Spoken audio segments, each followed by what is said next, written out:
Graça e paz da parte de Deus, o nosso Pai, e de seu Filho, nosso Senhor Jesus Cristo. Que bom, irmãos, estarmos juntos uma vez mais neste final do mês de agosto para o nosso encontro mensal de meditação na palavra, de interação através da ação do Espírito Santo daqui dos Estados Unidos, de onde eu estou, até o irmão e a irmã que estão aí sentados, prestando um culto mais que merecido, essencial para o nosso relacionamento com o Senhor. A Ele toda honra, toda glória e todo louvor. Vamos juntos agora ficar em pé, e você tem a sua cópia das Escrituras Sagradas em mãos. Vamos começar por onde sempre começamos, que é o bom lugar, o lugar do compromisso para com a palavra do Senhor. Pega a sua cópia das Escrituras Sagradas, coloca junto ao seu coração, coloca ao alcance de sua visão, e vamos fazer juntos o nosso compromisso.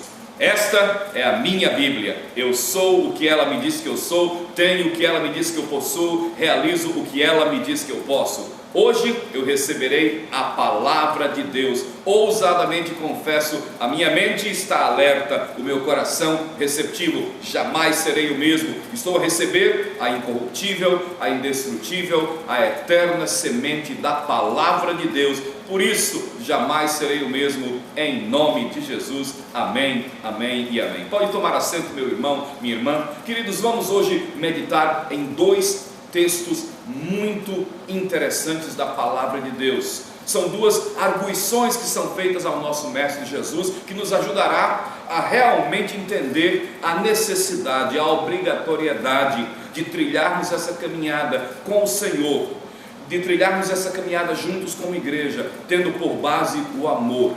E nós queremos falar sobre os dois tipos de amor, ou as duas vertentes de amor, melhor dizendo, que devemos ter se efetivamente nos chamamos cristãos, filhos de Deus, e assim o somos, e então vamos viver na realidade de sermos efetivamente espelhos de um Deus que em todas as coisas demonstra que é amor. Deus é amor. Nós vamos primeiro a Mateus capítulo 22, versos de 34 a 40. Vamos ler a palavra do Senhor. Abra a sua cópia das Escrituras Sagradas. Siga aí Mateus, primeiro Evangelho, capítulo 22, versos de 34 a 40. E a palavra de Deus assim nos diz: os fariseus, quando souberam que ele, Jesus, fizera emudecer os saduceus, reuniram-se todos. E um deles, doutor da lei, para o experimentar, interrogou-o, dizendo: mestre, qual é o grande mandamento na lei? Respondeu-lhe Jesus: amarás ao Senhor teu Deus de todo o teu coração, de toda a tua alma e de todo o teu entendimento. Este é o grande e primeiro mandamento. E o segundo, semelhante a este, é: amarás ao teu próximo como a ti mesmo. Destes dois mandamentos dependem toda a lei e os profetas. Então, meus irmãos, o contexto é o seguinte: Jesus explana, utilizando-se de algo que Deus, o seu Pai, já falara àquele mesmo povo, e ele foi muito simples: amar a Deus, amar ao seu próximo.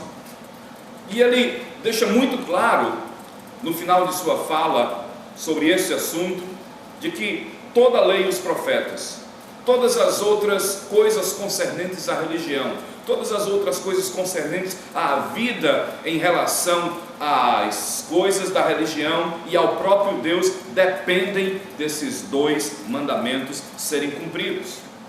O que Jesus quis dizer é que amor a Deus e ao nosso próximo é o fundamento de toda a responsabilidade moral. Isso é impressionantemente forte e profundo, meu irmão.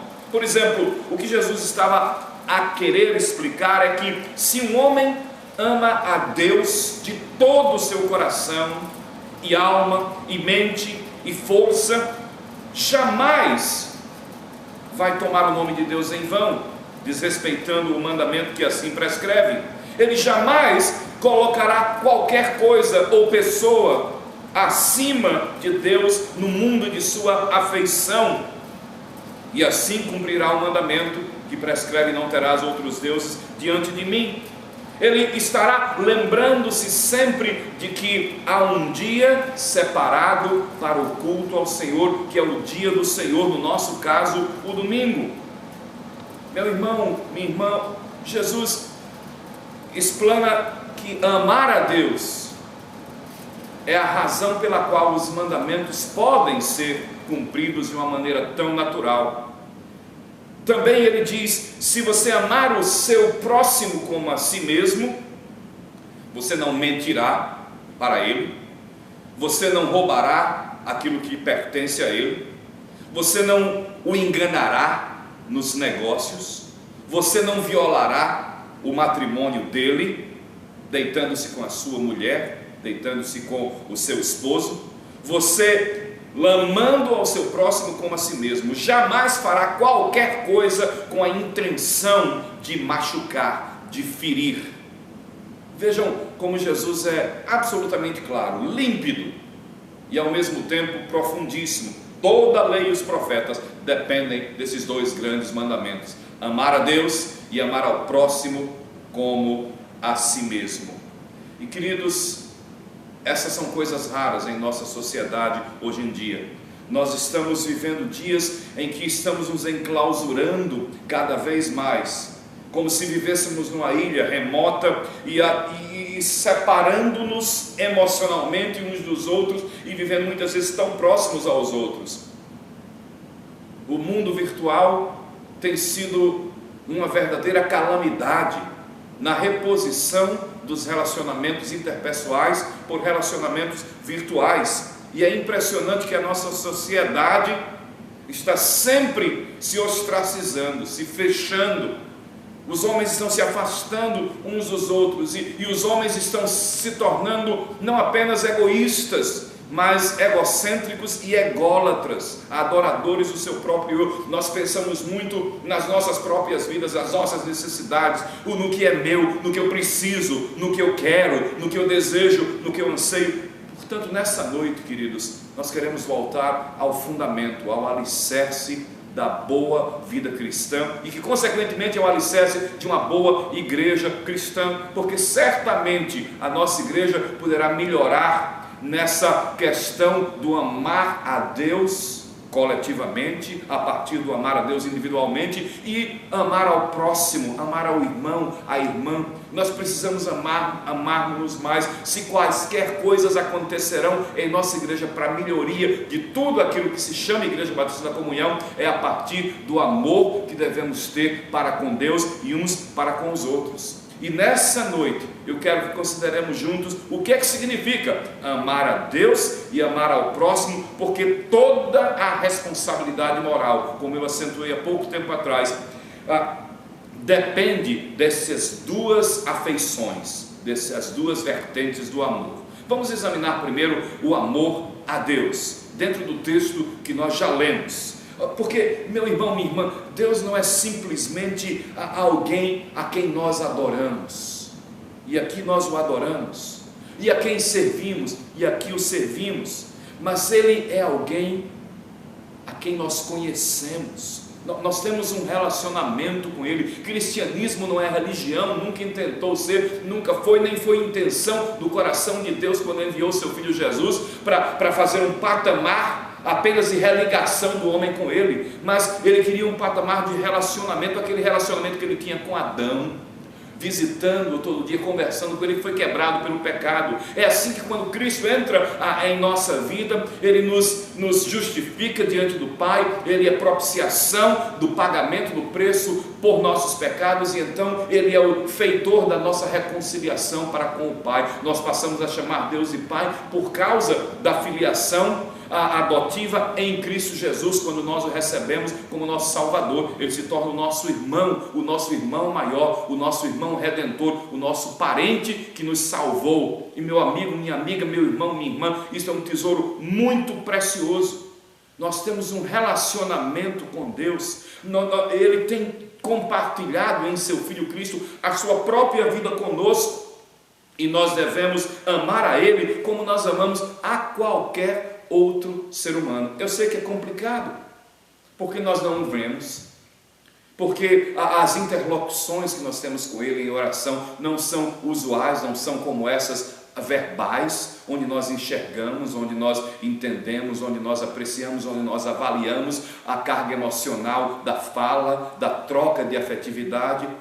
Mas, meus queridos, Deus é pessoa, Ele é Espírito perfeitamente bom, que em santo amor criou, governa e sustenta todas as coisas, mas Ele é o nosso Pai, com Ele nós temos um relacionamento. Então, o amor a Deus, segundo este grande e primeiro mandamento que Jesus explica de maneira tão clara, é um amor que deve ser dado ao Senhor de maneira apaixonada. É isso que significa quando Jesus disse: amarás ao Senhor teu Deus com todo o teu coração.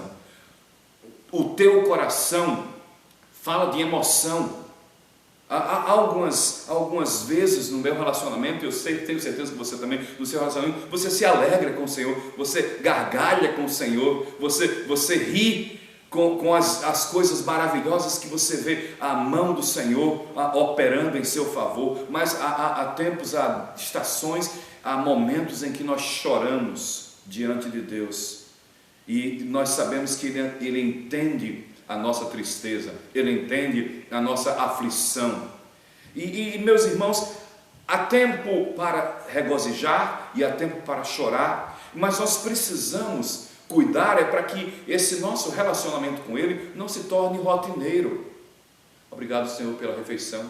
Obrigado, Senhor, pelo dia. Dá-me uma noite em paz, guarda o meu sono. Obrigado, Senhor, pelo dia que está diante de mim, por esse café da manhã. E isso se torna rotineiro. Nós temos orações que passam a ser fórmulas. Nós temos um relacionamento tipo cadeia de fast food. Você entra, faz um pedido, quer receber e apaga e até logo. Não é assim.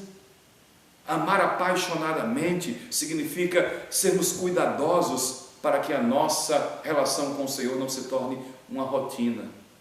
E tudo aquilo que é rotina se torna desgastante e se torna um peso. Aí tem gente que vem para a igreja arrastando o peso da responsabilidade da religião, arrastando o peso da responsabilidade do estar ali, porque o seu seguro contra o inferno pode vencer se você não cumprir as suas obrigações. Não é assim. É por isso que Jesus diz: coloca a sua emoção. Deus ama quando Ele percebe que nós estamos jogando as nossas emoções, sejam elas efusivas ou apáticas, sejam elas tristonhas ou rejubilantes. Nós devemos amá-lo apaixonadamente, com todo o teu coração. O termo todo significa exclusividade. Nós temos afeições que pertencem somente ao Senhor. Por exemplo, eu tenho afeições, carinhos, que pertencem somente à minha esposa. Eu não as divido com nenhuma outra pessoa, com nenhuma outra mulher, com nenhum outro ser humano. Eu tenho afeições que pertencem somente às minhas filhas. A mesma questão é com relação ao Senhor. Amar ao Senhor com todo o nosso coração significa que a minha lealdade espiritual pertence a Ele, está direcionada a Ele. Ele tem a primazia espiritual, a exclusividade espiritual. Eu não tenho ídolos diante do Senhor. Não há absolutamente nada que possa ocupar o lugar de Deus, porque o Deus ocupa o primeiro lugar na sua vida, meu irmão, minha irmã, ou Ele não vai ocupar lugar nenhum. Ele não divide a sua glória com absolutamente ninguém. Então ame-o apaixonadamente, ame-o com exclusividade, mas ame-o pessoalmente. É isto que Jesus quis dizer quando Ele diz: amarás ao Senhor teu Deus com toda a tua alma. A tua alma é a tua identidade, é a tua alma que dá a expressão à sua personalidade, o nosso temperamento, os nossos gostos ou desgostos, os nossos medos, ansiedades, são expressões da nossa personalidade, são expressões da nossa alma. Por isso nós devemos amá-lo pessoalmente, com a nossa identidade em termos de pessoa. E toda a nossa pessoa, toda a nossa alma fala de intimidade, porque nós nos comunicamos também em diferentes níveis. Eu não compartilho da minha personalidade ou da minha intimidade pessoal, da minha pessoalidade, da mesma maneira com um estranho do que eu compartilho com um amigo, com um irmão em Cristo. E meu irmão, eu sou muito mais intimamente pessoal, como expressão da minha pessoalidade, da minha personalidade, para com a minha família, em casa, na minha privacidade, do que sou quando estou aqui pregando, ou quando estou com qualquer outro irmão. Não é que a pessoa tenha duas caras, é que há níveis de intimidade com os quais nos relacionamos com as pessoas. E quando Deus diz que Ele quer ser amado com toda a nossa alma, Ele está nos dizendo com um nível mais íntimo e mais profundo de intimidade, não resguardando nada. Nós nos jogamos em fé, nós nos jogamos em amor, nós nos jogamos em relacionamento para com Deus, e nós não precisamos estar amedrontados de sermos nós mesmos quando nós estamos adorando, quando nós estamos orando, quando nós estamos nos comunicando com o nosso Deus. E não devemos também nos preocupar com o que os outros pensam quando nós estamos nos relacionando com o Senhor. É preciso que nós sejamos autênticos. Nós não podemos colocar uma máscara, nós não podemos colocar uma roupa e uma máscara para virmos à igreja no domingo. Lembra-se daquele hino que eu sempre me lembro, quando estou a falar disso, eu sempre me lembro daquele hino: domingueiro nunca queira ser, no domingo ele é santarrão, na segunda, terça, quarta, quinta, sexta e sábado não é santo não. A gente não pode adotar uma máscara, uma fantasia, assumir uma falsa personalidade quando nós nos achegamos à presença de Deus. A gente pode enganar os outros, a gente pode enganar até as pessoas mais próximas, nós podemos até nos enganar, mas nós não enganamos a Deus nem um segundo, meu irmão, minha irmã. Deus quer transformar as nossas vidas. Por isso é que o apóstolo Paulo diz em Romanos capítulo 12, versículo 1: eu rogo-vos, pois, irmãos, pelas misericórdias de Deus, que apresenteis os vossos corpos em sacrifício vivo, santo e agradável a Deus, que é o vosso culto racional. Então Deus quer nos transformar, nos aperfeiçoando, mas Ele não pode absolutamente fazer isso até que honestamente nos apresentemos diante dele, sem máscaras, sem jogos, sem qualquer insinceridade no coração. Como é que Ele pode remover dos nossos corações um medo que nós não admitimos ter? Como é que Ele pode nos livrar de amarguras que nós negamos sentir? Até que nós nos acheguemos a Deus como nós estamos e sejamos sinceros com Ele, nós não vamos experimentar a diferença de termos sido transformados pela presença divina do Senhor nas visitações que Ele faz, desde os nossos encontros pessoais devocionais em nossa casa, em quaisquer lugares, ou até coletivamente quando Ele nos visita na nossa igreja, como está fazendo agora e falando. Então devemos amá-lo apaixonadamente, devemos amá-lo exclusivamente, devemos amá-lo pessoalmente, devemos amá-lo intimamente, mas acima de tudo, meu irmão, e além de tudo, devemos amá-lo de uma maneira expressiva. É o que Jesus está querendo dizer quando Ele diz: amarás ao Senhor teu Deus com toda a tua força. Nós devemos expressar isso. O amor deve encontrar um meio de se manifestar, de se expressar. O amor quer fazer acontecer alguma coisa. E o maior exemplo disso é o próprio amor de Deus, porque Deus amou o mundo de tal maneira que deu o seu Filho unigênito, para que todo aquele que nele crê não pereça, mas tenha vida eterna. Jesus Cristo, registrado no capítulo 3, versículo 16 do Evangelho de João. Eu sei, meu irmão, minha irmã, meu amigo, minha amiga, eu sei que Deus me ama por causa do Monte Calvário. Foi lá quando Deus fez o supremo sacrifício de amor e entregou a sua própria vida para, em meu lugar, morrer substitutivamente, para que eu fosse perdoado, para que eu pudesse ser redimido. Eu gosto muito de um ditado que leio a Lures na internet e em alguns livros, que diz assim: eu perguntei a Deus o quanto Ele me amava, e Ele, estendendo os seus braços, disse: esse é o tanto que eu te amo. E aí Ele morreu por mim. Jesus nos amou até a morte, e morte de cruz. É isso que o Monte Calvário expressa às escâncaras. O Monte Calvário nos mostra o quão longe Deus foi para provar o seu amor, para nos salvar a cada um de nós pecadores. E é por isso que ele merece ser amado com todas as nossas forças. E meu irmão, há uma outra vertente do amor a Deus: com toda a tua mente. Então nós devemos amá-lo inteligentemente. É essa petição de Deus para amá-lo inteligentemente, com toda a nossa mente, que nos faz evitar os extremos. É esse amor inteligente que nos permite estar equilibrados nas expressões do nosso amor, que nos permite balancear. As emoções são balanceadas pela verdade. As nossas experiências jamais devem ter prioridade sobre o que diz a palavra de Deus.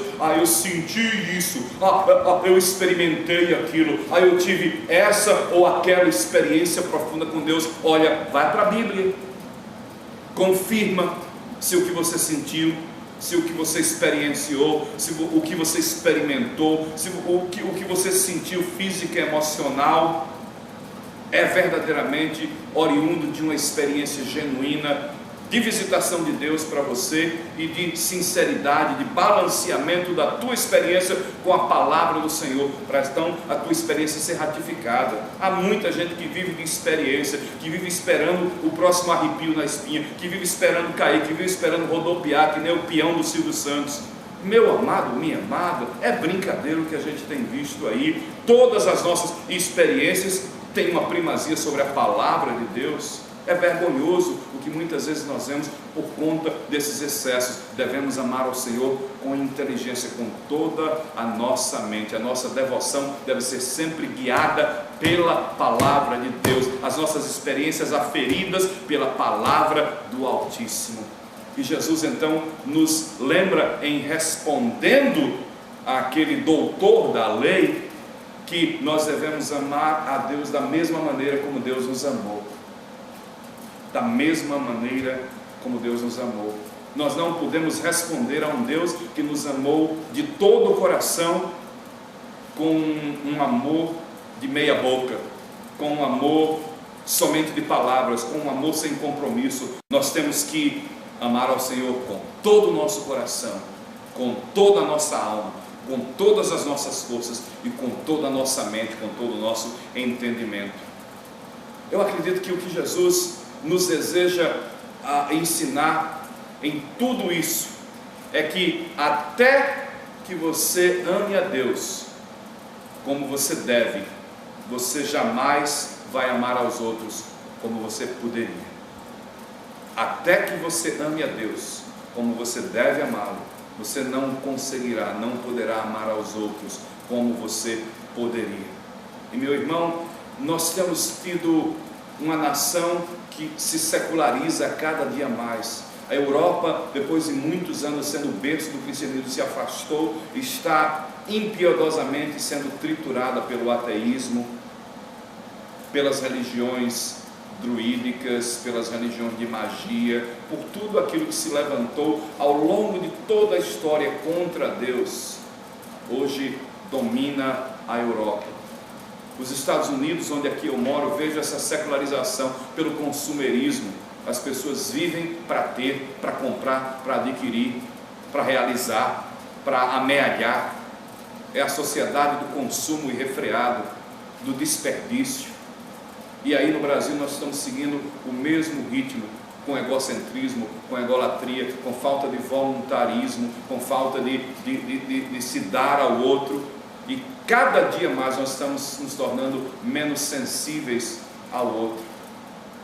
Há imagens na internet que mostram a insensibilidade quando pessoas estão nas calçadas morrendo de fome ou atropeladas ou quaisquer coisas, aí nós vamos para a parábola, para aprendermos o que é amar aos outros, porque a insensibilidade faz com que nós passemos e aquilo já não nos sensibilize mais, aquilo já não nos toque mais.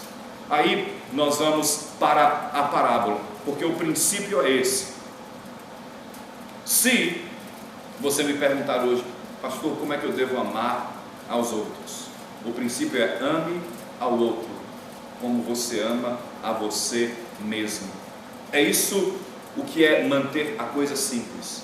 Amar ao seu próximo significa que você fará por ele a mesma coisa que você faz por você.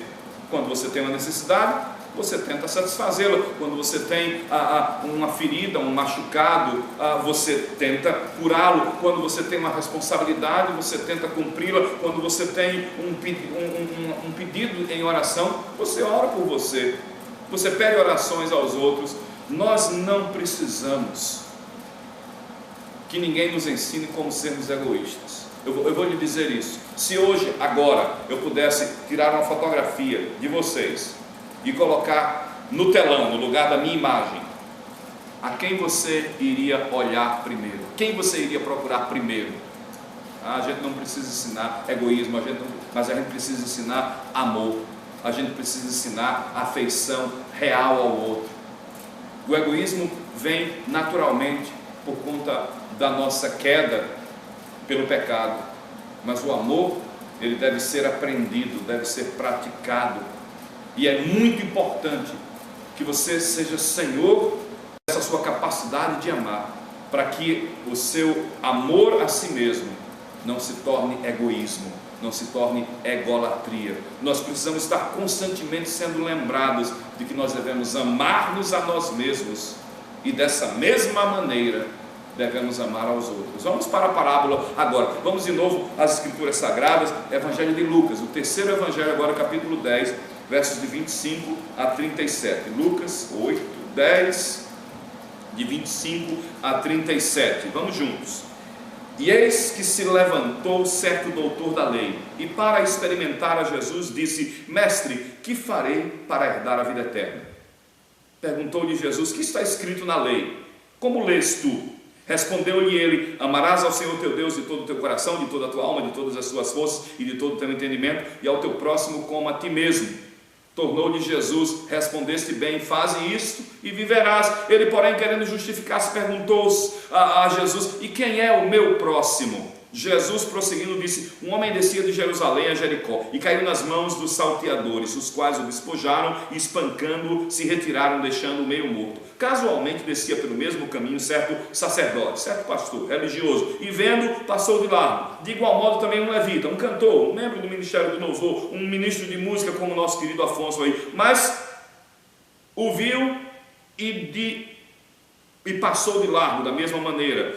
Verso 33, mas um samaritano que ia de viagem chegou perto dele e vendo-o encheu-se de compaixão. Verso 34, e aproximando-se atou-lhe as feridas, deitando nelas azeite e vinho, e pondo sobre a sua cavalgadura, levou para uma estalagem e cuidou dele. No dia seguinte tirou 2 denários, deu-os ao hospedeiro e disse-lhe: cuida dele, e tudo que gastares a mais eu te pagarei quando voltar. Qual, pois, desses 3 te parece ter sido o próximo daquele que caiu nas mãos dos salteadores?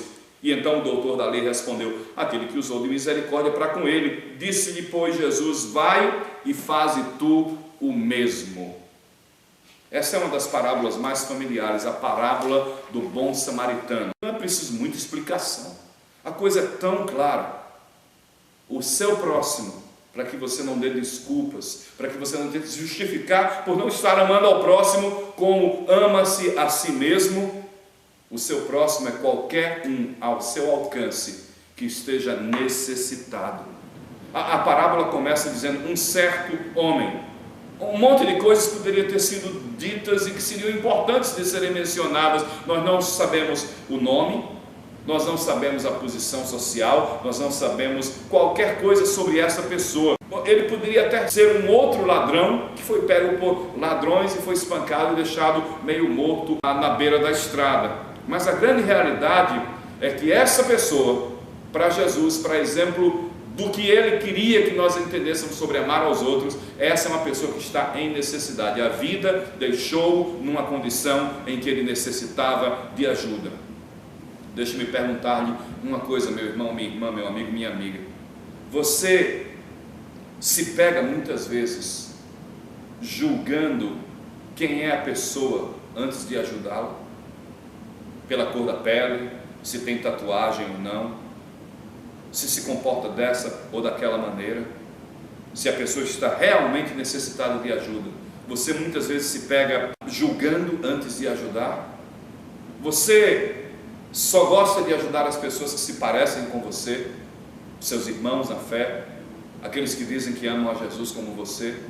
E meu irmão, será que você deixa que qualquer característica externa de uma pessoa a impeça de ajudar a essa pessoa numa hora de necessidade extrema? Será que há alguma razão estética externa que o impeça de amar alguém como você ama a si mesmo? Porque para amar ao próximo é requerida afeição. Você veja só que o sacerdote passou e ele demonstrou uma total insensibilidade. Ele não teve qualquer preocupação. O levita passou e olhou, e o que ele teve foi curiosidade pela cena. Mas o samaritano olhou com compaixão. Que palavra bonita. Eu disse a você que devemos amar ao Senhor apaixonadamente e ao próximo com compaixão, com a mesma paixão que temos pelo Senhor a quem servimos e por nós mesmos, devemos amá-lo. Deus nos ama com paixão, Deus nos ama compassionadamente, Deus nos ama dessa maneira. A diferença entre esses três homens é que um deles, quando enxergou um semelhante seu em necessidade, foi tocado no seu coração. E essa é uma das grandes lições desse texto. O nosso próximo é simplesmente um semelhante que está em necessidade, que está precisando de nossa ajuda. É preciso afeição, é preciso fazer isso com compaixão. Mas amar ao próximo também requer ação. Não é simplesmente, estou preocupado com a situação de fulano, ou cicrano, ou beltrana. Eu me comisero, eu tenho pena, o meu coração sangra, eu fico perturbado quando vejo essa situação com as crianças de rua, ou com os adultos, os idosos, não é somente você estar preocupado ou você se importar, você tem que se envolver. Quantas vezes eu tenho pedido, meu irmão, minha irmã, que você seja alguém em nossa igreja, que não apenas seja um crítico, ou um assistente, ou alguém que está presente. É preciso participar, é preciso se engajar, é preciso se envolver. É preciso que nós tenhamos uma ação que fale do amor de boca que nós dizemos ter. Nós devemos investir o nosso tempo e os nossos recursos em amar ao próximo, em amar ao nosso irmão, à nossa irmã, em amar aqueles que estão em necessidade ao nosso redor. E eu poderia falar aqui tantas outras coisas, mas, meus irmãos, haverá outras oportunidades.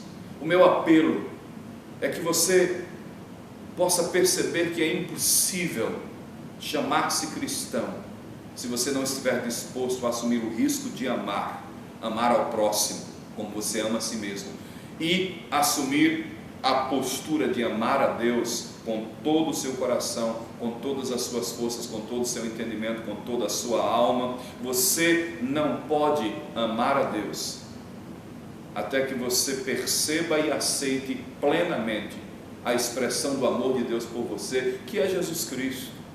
O que é que está faltando para você, meu amigo, minha amiga?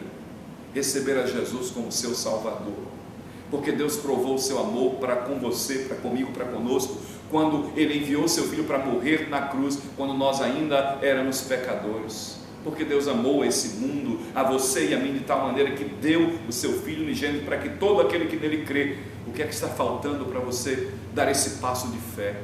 Acreditar na morte de Jesus no seu lugar, saber que você, sendo um pecador, não tem acesso a Deus, não pode chamá-lo de Pai, você é mera criatura, como eu um dia fui, mas agora eu sou filho pela misericórdia de Deus que me alcançou através de Jesus Cristo. Por que você não dá esse passo de fé hoje, recebendo a Jesus como seu Salvador pessoal? E aí sim, você pode chamar a Deus meu Pai. Esse é o meu convite em primeiro lugar. Você, meu irmão, minha irmã, que já fez essa decisão, você está hoje questionando, depois dessa mensagem, o seu próprio amor ao Senhor. Será que você está dando amor de meia boca? Me permita falar assim, amor pela metade, a um Deus que lhe amou inteiramente, apaixonadamente, de uma maneira tão grandiosa? Eu disse a você no início que toda a responsabilidade moral na pessoa de um ser humano depende desses dois amores, dessas duas vertentes do amor, o amor a Deus e o amor ao próximo. E talvez nós não possamos esperar isso do mundo. Não é talvez não, é com certeza, porque é cada um por si e eles pensam Deus por todos. Mas é importante que você perceba que o mundo precisa que eu e você estejamos demonstrando como se ama a Deus e vivendo um verdadeiro, genuíno e sincero amor a eles, como nós nos amamos a nós mesmos. Vamos mostrar a Maceió, vamos mostrar aonde quer que nós sejamos inseridos na vida, o que é verdadeiramente o amor a Deus e o amor ao próximo. E eu tenho certeza que a nossa igreja marchará de vitória em vitória, trilhando o caminho do amor apaixonado, do amor comprometido, do amor que age, do amor que faz, do amor que realiza, do amor que honra com palavras e com atos. Meu amado, minha amada, vamos orar nesse instante e eu vou orar por você. Logo depois da oração, haverá uma canção e certamente alguém estará aí à frente. Os diáconos estarão aí à frente. Se você quer fazer a sua pública profissão de fé, recebendo a Jesus, a dádiva do amor de Deus, como seu Salvador pessoal hoje, faça-o agora. Meu irmão, minha irmã, se você tem que colocar a sua vida no prumo do amor sincero, do amor que faz, o amor comprometido, você quer rededicar a sua vida ao Senhor, faça agora. Por amor a Deus, faça agora. Vamos orar. Pai querido e amado, nessa hora eu te agradeço, porque nossos corações estão cheios, sobejando dessas lições maravilhosas do teu amor por nós, e ansiando, Senhor, corresponder com amor da mesma latitude, da mesma maneira. Ó Deus, eu peço agora que o Senhor encoraje, ó Espírito Santo, aqueles que estão titubeantes, ainda medindo se vão ou não fazer essa decisão, tomar ou não essa decisão pública. Ajuda-os, dá-lhe forças para que eles se levantem logo após essa oração, em nome de Jesus, e possam entregar suas vidas e receberem a salvação e a reconciliação para com Deus através de Jesus Cristo. Eu peço por esses meus irmãos e irmãs que vão se levantar e virão à frente e colocarão suas vidas no teu altar, para que possam ser não apenas reservatórios do teu amor, mas adutoras do teu amor para esse mundo tão seco, tão sedento de amor. Ó Deus, ajuda-os a que não se envergonhem em qualquer situação em que estejam, em qualquer posição na igreja ou na sua caminhada, que eles possam renovar os seus votos e não nos esqueçamos, Senhor, do que o Senhor pede para que nós não deixemos o nosso primeiro amor, que é a Ti e as Tuas coisas, a igreja. Muito obrigado por tudo. Abençoa agora este povo que está diante do Senhor, respondendo ao Teu amor, em nome de Jesus. Amém e amém. Você vai cantar essa canção e, como eu falei, muito tranquilamente você virá. Se você quer receber a Cristo, venha quando a canção começar. nos primeiros acordes. Não espere o coro, não espere a segunda parte. Venha nos primeiros acordes e entregue a sua vida a Jesus. Você, meu irmão e minha irmã, que quer rededicar a sua vida ao Senhor, faça-o agora. Vamos construir uma comunhão, uma igreja batista da comunhão, que ama a Deus e ama ao próximo como ama a si mesma. Em nome de Jesus, e eu os verei na próxima ocasião. Vamos responder ao Senhor Deus agora, em nome do Senhor Jesus. Amém e amém.